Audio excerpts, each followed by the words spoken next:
Hey, what's up, everybody? So coming to you again with another What's Next. This is on the undefeated and former junior middleweight world champion, Jaime Munguia of Mexico. Munguia returned on Friday, October 30th, the day before Halloween, when he took on Tureano Johnson in a middleweight showdown as he tried to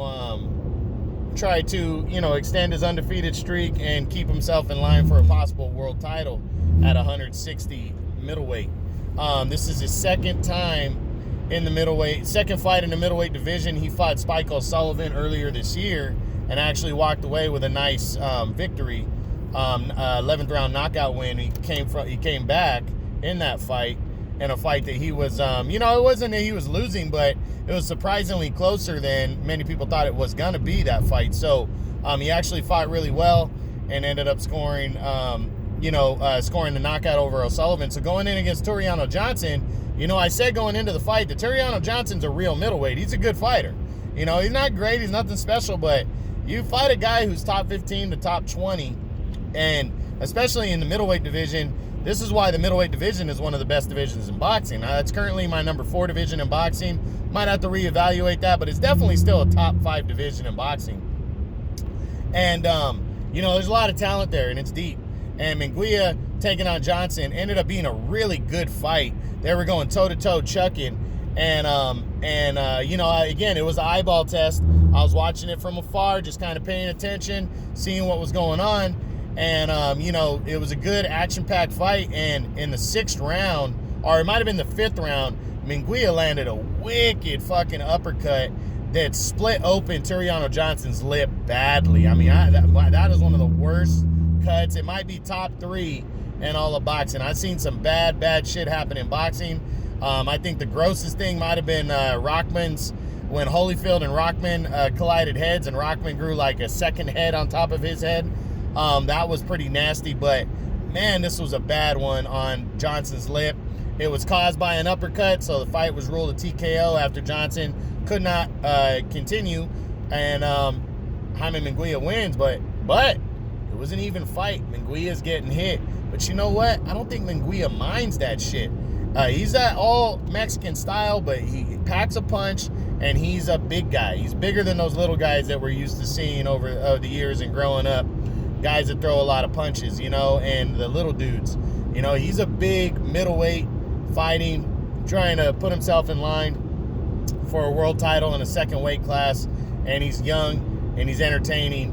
And man, if you missed that fight with Johnson, you missed out, because it was really good. It was in the main event of the zone. So, that being said, Munguia, the big question is, what's next for Jaime Munguia? Well, I was looking at the rankings. Munguia is ranked number 1 in the WBO. He's ranked number 2 in the WBC. But it's funny. I think the most likely title the most likely title he's going to be going after is probably Triple G's belt, because with the whole Canelo situation just turned everything on its head.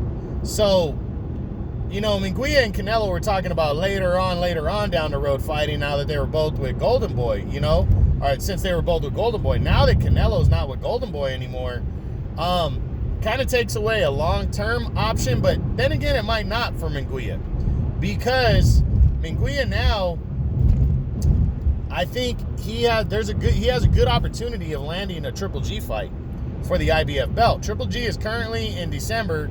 Looks like he's finally going to be making his mandatory defense against some undefeated Polish dude. Finally going to be defending against him.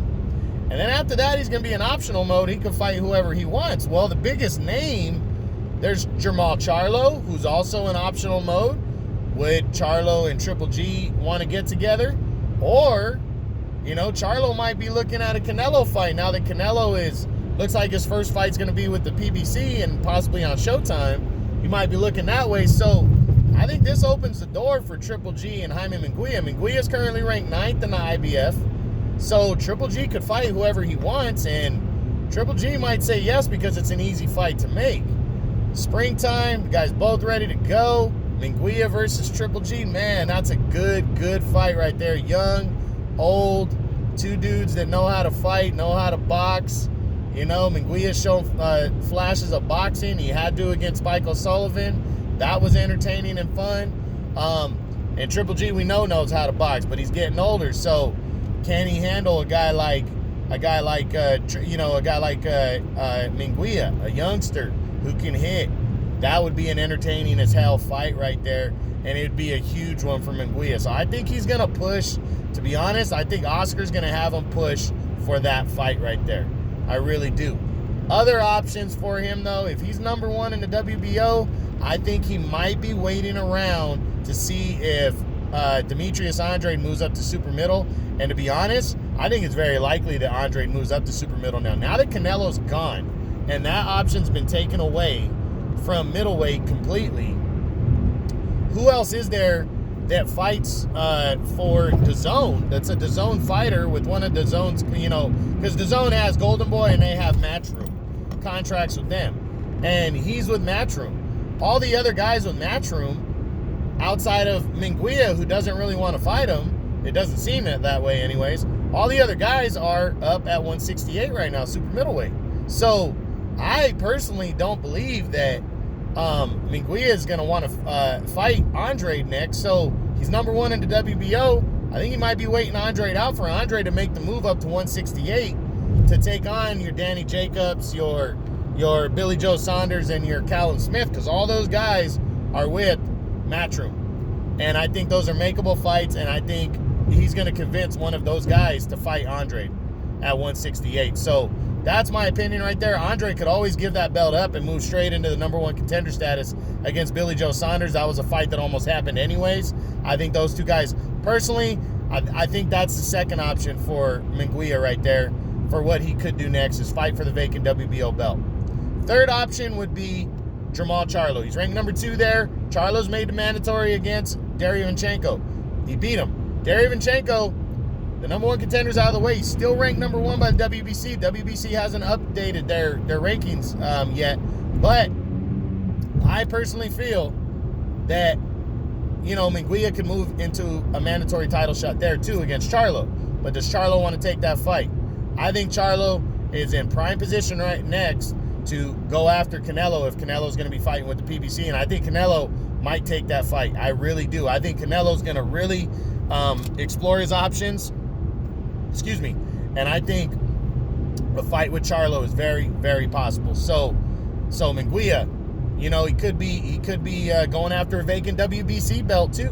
So that's the thing. There's a lot of options. In my opinion, I definitely think we're going to see Jaime Munguia in a world title fight in his next fight. He's either going to fight for the vacant WBO, the vacant WBC, or he's going to challenge Triple G for the IBF middleweight title in his next fight. So I'm hoping it's one of those three. I really do believe that's going to be it. That's the what's next for Jaime Munguia, the undefeated and former middleweight champion, after his 6th round TKO victory over Tiriano Johnson on October 30th in the main event of DAZN. All right, guys, I hope you enjoyed it. True Boxing, you've been here with the truth.